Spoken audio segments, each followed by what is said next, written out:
أعوذ بالله من الشيطان الرجيم. بسم الله الرحمن الرحيم. والفجر وليال عشر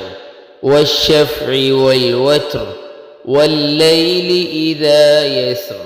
هل في ذلك قسم لذي حجر ألم تر كيف فعل ربك بعاد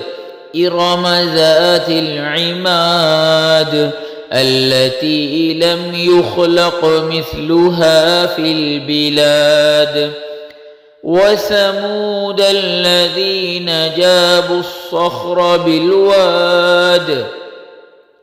وفرعون ذي الأوتاد الذين طغوا في البلاد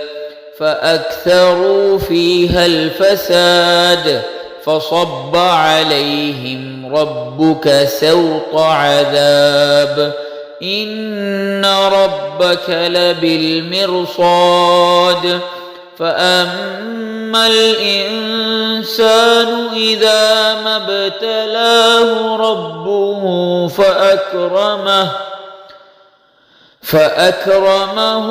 ونعمه فيقول ربي أكرمن وأما إذا ما ابتلاه فقدر عليه رزقه فيقول ربي أهانن كلا بل لا تكرمون اليتيم ولا تحاضون على طعام المسكين وتأكلون التراث أكلا لما وتحبون المال حبا جما كلا إذا دكت الأرض دكا دكا وجاء ربك والملك صفا صفا وجيء يومئذ بجهنم يومئذ يتذكر الإنسان وأنى له الذكرى يقول يا ليتني قدمت لحياتي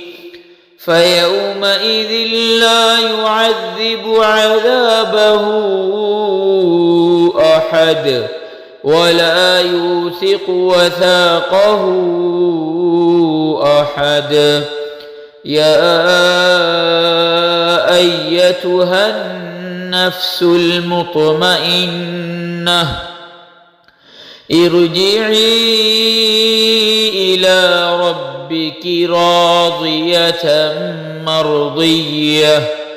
فادخلي في عبادي وادخلي جنتي.